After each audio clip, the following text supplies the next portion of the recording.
or do they have the right to say, you know what, forget it, I don't want it on there no more, and get it off? So you asked two questions, and they're both correct. Whatever you want reported can be reported. If the account doesn't serve you, you can delete it if you want. It absolutely can. Yeah. So what I do is this, right?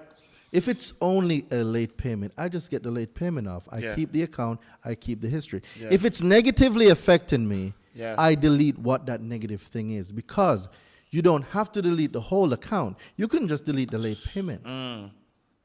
Leave the account. You get like that one. You keep the years, right? Because you want to maximize on the FICO points, because we know that's what the banks are looking at. Right. So we keep that to maximize on those points in those categories. But at the same time, that late payment, well, I know 15 USC 1681A D2A1 says that, hey, under the exclusion section, the term consumer report does not include. I am going to use that to my advantage. Congress gave me that right.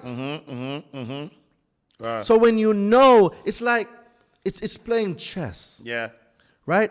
When you know where the pieces go, you have to checkmate. Yeah.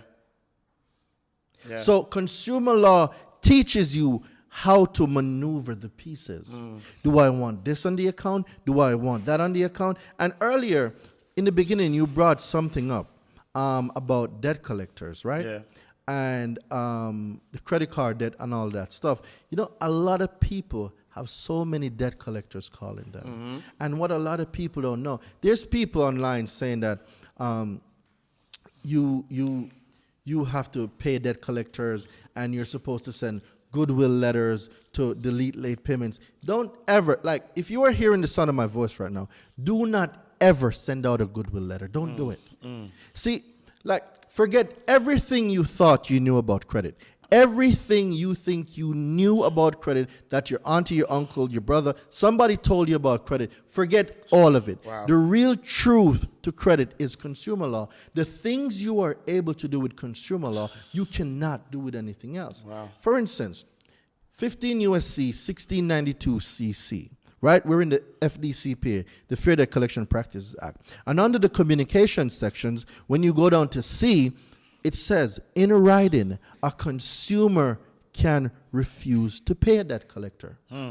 This isn't the rain making this stuff up. You can pull it up. I want to and pull that up, anybody man. can look it up. 15 USC 1692 CC. Hold on, Richard. Hold on. Oh, sac passé. He said US or 15 USC. 1692 CC. Oh, while you're finding it too, a friend of mine says to tell you sac passé. Sac passé. Marvin Francois, he's a great friend of mine, and he would love to meet you. Salute, Yeah, he's like, brother. tell my Haitian brother sac passé when you see him. That's what's up. Salute, Marv. I appreciate you, brother. Tu bagay en forme. Oh, he didn't teach me that one. No, he know. He gonna know. He didn't teach me that one. 15 USC code 1692C. C, and then you go down to C. So communication and connection with debt collection, right? And so if we go down to C, it says season communication. If a consumer notifies a debt collector in writing that the consumer refuses to pay a debt, or that the consumer wishes the debt collector to cease further communication with the consumer, the debt collector shall not communicate further with the consumer with respect to such debt. So I know that, but that means stop calling though. Well, that's one part. So you hear some gurus online say, don't pay debt collectors, don't pay debt collectors. But when you ask them why not? They can't tell you where it came from. This is the law that supports don't pay a debt collector. Yeah. When you put in a cease and desist, right, or a refusal to pay, a debt collector can only respond to you in one of three ways. And it's listed there. Yeah. Right? One of three ways. If it's not any of these ways, it is a violation of that law, and you can sue that debt collector for violating that law. You want to see a collections delete quick? Put an intent to sue. Send them a cease and desist. Yeah. Wow. See, Oh my God, I'm gonna give you. But here's the thing about debt collectors too, though, because there's one thing that I'm sure still happens now, and I wrote this in my book a decade ago. I gotta update the book now because now you're giving me some stuff to write about. That's pretty cool. But you know, there are a lot of what we call debt scavengers who don't even have the right to collect on your debt, and they're using scare tactics to scare people to pay old debt that are old. So there's things called statute of limitations. Exactly. That, right? Yeah. There's things called resetting the cycle or starting the time over again. Yeah. Right? There's things called time bar debt. Yeah. There's How do you restart the cycle? So they could do it before, but there's a new law now for debt collection, right? And 12 CFR 1006, Regulation F. You memorize all of this. I read this stuff every day. Yeah. Right? So with the new laws say a few things, right? A debt collector cannot park any alleged debt on a consumer's consumer report without first getting in contact with the consumer to whom this alleged debt is related to. Wow. So they can't just, surprise, collections, no. That's a no-go, right? The second thing is that within the time, right, so there's a 14-day period. If a debt collector sends out a notice for debt validation or something of that nature, and the consumer does not challenge the debt within that given time. Have you ever heard people say your silence is acquiescence? So in that, Congress gives them a 14-day period where if they send out a letter and you don't respond to that letter, they can assume the debt to be valid. Assuming that debt is valid doesn't mean that it's valid. Means you can send out your cease and desist and do what you need to do after they put it under. But why let it get there? You can hit them with a refusal to pay, right? A volunteer non-fit injury. You can use, let me explain that. So to a willing person, it is not a wrong. So this is a maxim of law. Volunteer non-fit injury. And what this simply means is if you know that you bought a pool of bad debt, you knowingly and willingly put yourself in harm's way to buy this pool of debt, you can't cry damages when someone refused to pay you.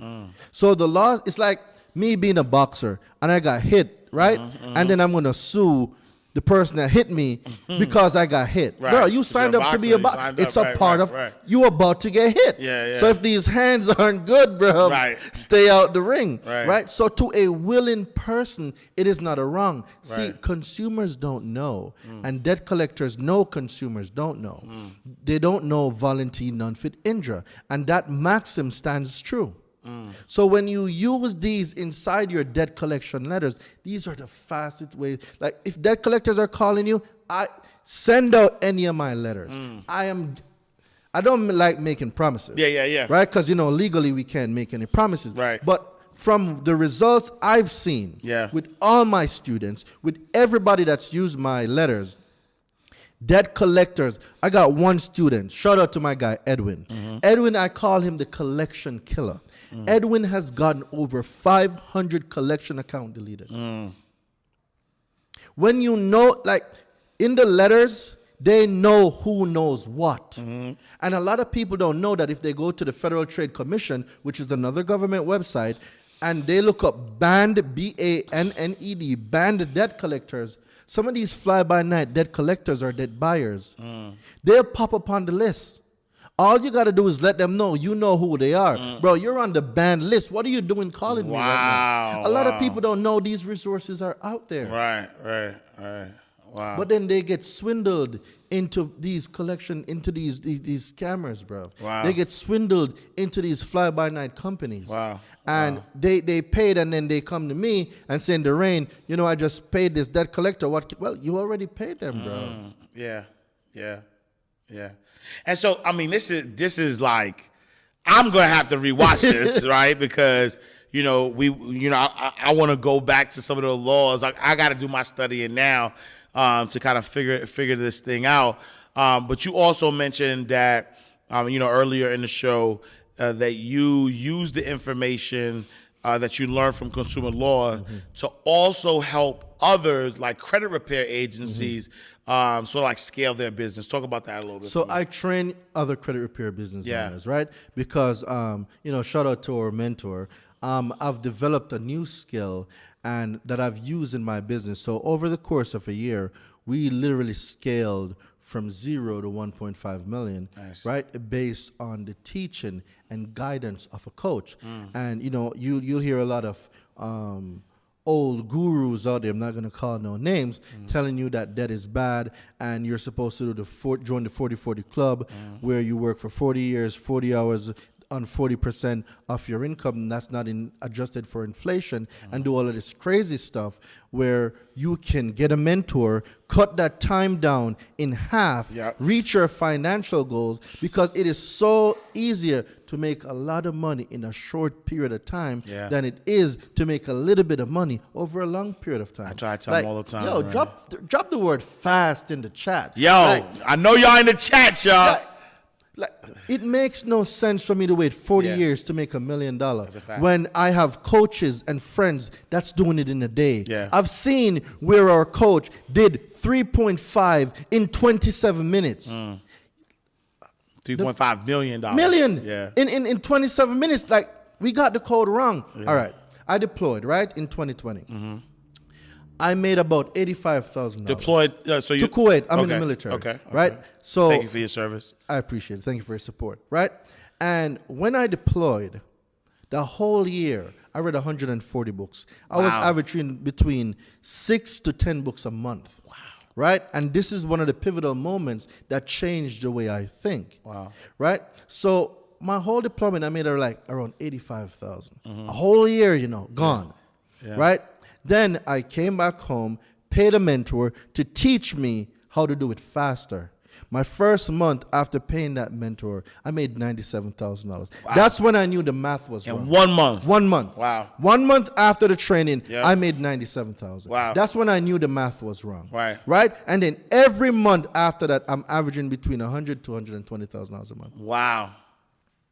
We had the math wrong because we weren't doing math. Right? And I have something very, very special too for your audience, right? Because I'm going to give them something that's going to